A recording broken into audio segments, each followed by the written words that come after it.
வணக்கம் தோழர்களே. RSS BJP சங்க பரிவார் கும்பல் வாண்டடா வண்டியில போய் மிதி வாங்கினா, புடனில பொலேர்னு அடி வாங்கினா, நாரா கிழித்து தொங்க விடப்பட்டா, அடிச்சு ஓட விடப்பட்டா, கொண்டாடுற ஒரு கூட்டத்துல நம்ம கூட்டமும் ஒண்ணுதானே. நம்ம கூட்டத்திற்கு இன்னைக்கு ஒரு ஸ்வீட் நியூஸ் என்ன அப்படின்னா, பாஜகவினுடைய தலைவராக இருக்கக்கூடிய நட்டா, JP நட்டா அவங்கள ஓட ஓட விரட்டி இருக்கு இந்த சீக்கிய சமூகம். எங்க கோயிலுக்கு நீ ஏன் வர்ற அப்படின்னு பொலேர்னு தட்டி நொட்டாங்கையில ஓட விட்டு இருக்கிறாங்க. இதெல்லாம் பாக்குறதுக்கே சந்தோஷமா இருக்கு. அந்த வீடியோ இந்தியா முழுதும் பயங்கர வைரல் செய்யப்பட்டதாக இருக்கு. ஓட்டு வங்கியாக மட்டும் மக்களை பார்க்கிற ஒரு கூட்டம் இருக்குன்னா அது பாஜக கூட்டம் தாங்க. அதுக்கு முன்னாடி வரை என்ன பண்ணுவாங்க, பயங்கரவாதிகள், அர்பன் நக்சல், இவங்கெல்லாம் மோசமானவங்க, கம்யூனிஸ்ட் எல்லாம் கேவலமானவர்கள், திராவிடம்னாலே மோசமான ஒரு சித்தாந்தம், இப்படி சொல்லிட்டே தெரியுற இந்த கும்பல் ஓட்டுன்னு வந்துருச்சுன்னு வச்சுக்கோங்க, படான்னு காலில் விழுந்துருவாங்க. எந்த எட்ஜுக்கும் போய் மன்னிப்பு வைப்பாங்க. இந்த கும்பல் தாங்க இன்னைக்கு சிக்கி சீரழிஞ்சிருக்கு. யாருக்கிட்டன்னு கேக்குறீங்களா? நம்ம சீக்கிய சகோதரர்கள்ட்ட தாங்க. ஏற்கனவே சீக்கியர்களை பார்த்தாலே பத்தி எறியும் பாஜகவுக்கு. அதுவும் இல்லாம அவங்க எல்லாம் காலிஸ்தான் தீவிரவாதிகள் தொடர்ந்து பரப்புரை பிரச்சாரங்களை செய்யறாங்க. அவங்க போராட்டம் நடத்தினாலே பயங்கரவாதத்துக்காக போராட்டம் நடத்தினதா இட்டு கட்டி கதை பரப்புவாங்க. 2 நாளைக்கு முன்னாடி கூட அப்படி ஒரு கதையை பரப்புனாங்க. கனடாவில் இருக்கக்கூடிய சீக்கியர்கள், கனடா எங்க நாடு, இங்க கனடா நாட்டு மக்கள்லாம் வெளியேறு அப்படின்னு போராட்டம் பண்றாங்கன்னா ஒண்ணு பரப்புரை பண்ணாங்க. அப்படி யாரும் வெளிநாட்டுல போய் உட்காந்து சொல்ல போறது கிடையாது. அங்க போய் உட்காந்து அந்த மக்களோட இயல்பாக ஒரு நட்புறவோடு வாழ்றதா இயல்பான வாழ்க்கை. இங்க இருந்து ஆயிரக்கணக்கான கோடிக்கணக்கான இந்தியர்கள் அங்க இருக்கிறாங்க. கனடால பெரும்பான்மை இந்தியர்கள், அதுல தமிழர்கள் மிக அதிகமா இருக்கிறாங்க. அங்க போய் உட்கார்ந்துகிட்டு நீங்க காலிஸ்தான் பயங்கரவாதி அப்படின்னு அங்க இருக்கிற சீக்கியர்களை குற்றஞ்சாட்டி இருக்கு மோடி அரசு. அந்த அரசாங்கம் என்ன பண்ணிருச்சு, அங்க காலிஸ்தான் எங்களுக்கு நாட்டை பிரிச்சு கொடுங்கன்னு கேட்ட ஒரு குழுவினுடைய தலைவரை சுட்டு கொண்டாங்க இந்திய அரசு. அதை பார்த்து கனடா அரசு இந்திய அரசு மேல கடுமையான குற்றச்சாட்டை வைக்க ஆரம்பிச்சிட்டாங்க. குற்றச்சாட்டை வச்சது மட்டும் இல்லாம நீங்க தான் ஒரு அடியாள அனுப்பி, ஒரு ஸ்பைய அனுப்பி மறைமுகமா இவரை கொன்னீங்க அப்படின்ற குற்றச்சாட்டுக்கு எங்ககிட்ட ஆதாரம் இருக்கு அப்படின்னு சொன்னது கனடா அரசு. உடனே கனடா கேவலமான ஒரு நாடு, கனடா மோசமான நாடு அப்படின்னு இங்க இருக்கிற சங்கியெல்லாம் சமூக வலைத்தளத்துல பரப்ப ஆரம்பிச்சாங்க. கடைசியில் அந்த நாடு என்ன பண்ணுச்சு, எங்க தூதரை நாங்க திரும்ப பெற்றுக்கிறோம் அப்படின்னு அவங்க அறிவிக்க, நாங்களும் எங்க தூதரை திரும்ப பெற்றுக்கிறோம் அப்படின்னு இவங்க அறிவிக்க, இப்படியாக சீக்கியர்கள் மீது ஒவ்வாமையை, சீக்கியர் மீது அவதூறை பரப்பி கொண்டிருக்கிற ஒரு கும்பல் தான் காவி கும்பல். கொஞ்ச நாளைக்கு முன்னாடி விவசாயிகளுடைய போராட்டம் உங்களுக்கு நினைவு இருக்குன்னு நினைக்கிறேன். அன்னைக்கு என்ன பண்ணாங்க, விவசாயிகள் 1.5 வருஷம் டெல்லியில உட்கார்ந்து போராட்டம் நடத்திட்டு இருந்தாங்க. அந்த டெல்லியில போராட்டம் நடத்திய விவசாயிகளை இவங்க காங்கிரஸ் கைகூலி, அப்புறம் இவங்க இந்த நாட்டை சீர்குலைக்க வந்த சதிகாரர்கள், உலக நாடுகள்ல சதி பண்றவங்க பணம் கொடுக்குறாங்க, இவங்க பின்னாடி ஒரு பயங்கரவாத அமைப்பு இருக்கு, இப்படி எல்லாம் நிறைய அளந்து விட்டாங்க. அதுக்கப்புறம் பாத்தீங்கன்னா அந்த கூட்டத்துக்குள்ள மது, அதாவது லிக்கர்லாம் எடுத்துட்டு போய் வச்சு இவங்க குடிச்சிட்டு கும்மாளம் அடிக்கிறாங்க அப்படின்னு சொல்ல பார்த்தாங்க.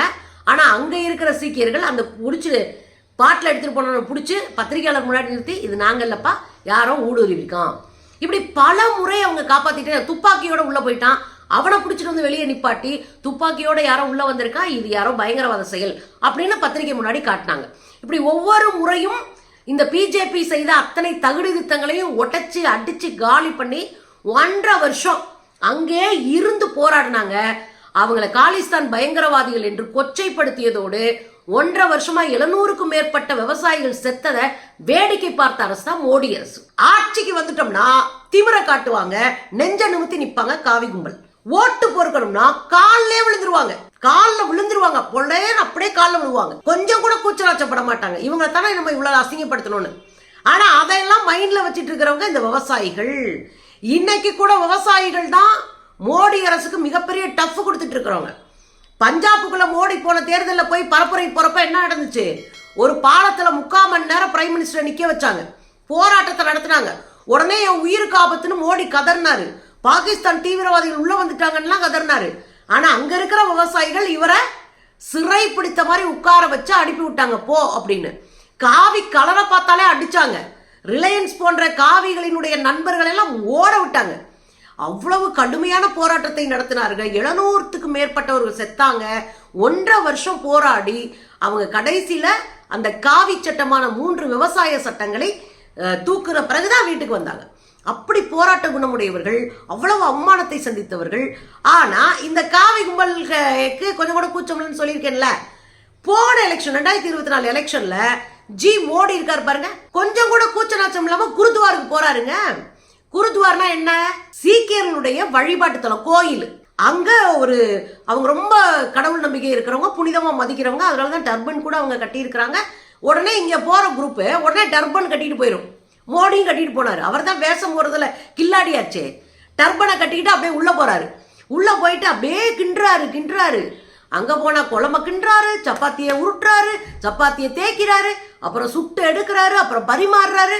இப்ப ஒரு ஓட்டுக்காக இம்புட்டு நாடகமாயா நடிப்பீங்க அப்படின்ற அளவுக்கு அடிச்சாரு பாருங்களேன்.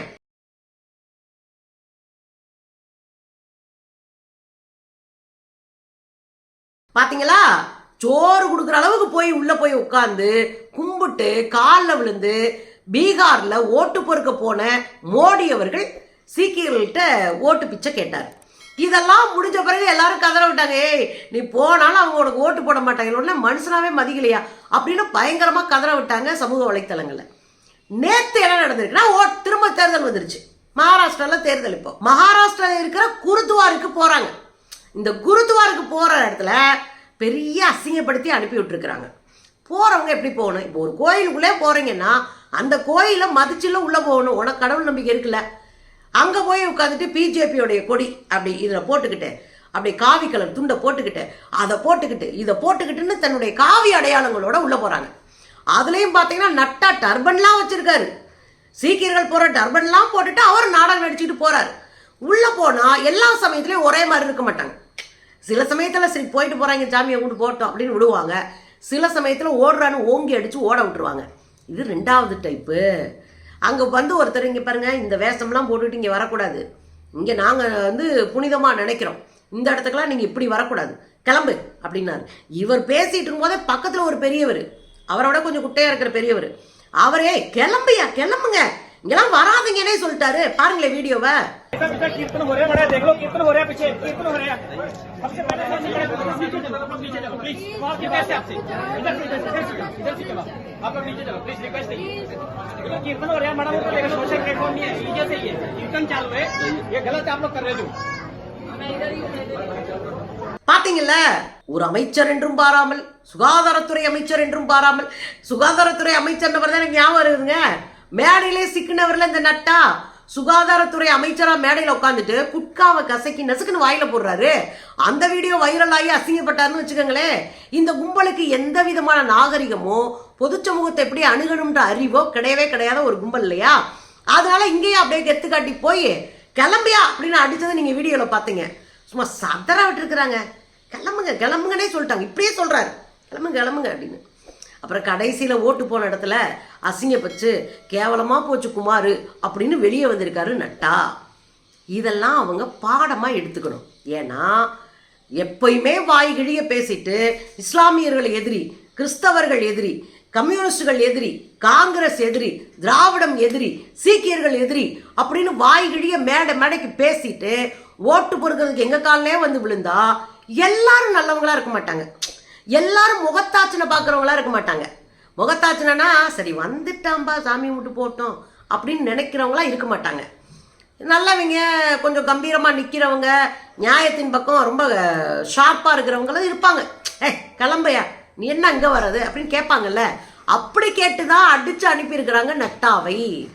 நாகரிகத்தை கற்றுக்கொள்ளட்டும் இந்த காவிகள், பண்பாட்டை கத்துக்கிறட்டும், அரசியல்னா என்னன்னு தெரிஞ்சுக்கிட்டோம், மேடைக்கு போனா சாமானிய மக்களை கேவலப்படுத்துறது கொஞ்சம் நிறுத்தட்டும்ன்றது தான் இந்த நட்டா அடிச்சு விரட்டப்பட்டாரு பாருங்க.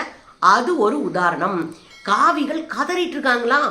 ஏற்கனவே தேர்தலுக்கு முந்தைய வந்த கருத்து கணிப்புகள் எல்லாம் கடுமையா பிஜேபி தோத்து போகும், ரொம்ப மட்டமா தோப்பாங்க, ஆட்சியை இழப்பாங்க அப்படின்னு சொல்லிட்டு இருக்கும்போது நட்டாவை விரட்டி விரட்டி வெளுத்திருக்காங்கன்றது கூடுதலா அவங்களுக்கு மன உளைச்சலை உண்டாச்சான். நமக்கு சந்தோஷம்ப்பா. எங்க இருந்தா என்ன, எல்லாரும் நம்ம மக்கள். யாரெல்லாம் காவிகளை அடித்து துவைத்து காயப்படுகிறார்களோ அவர்களெல்லாம் எங்கள் தோழர்கள் தானே.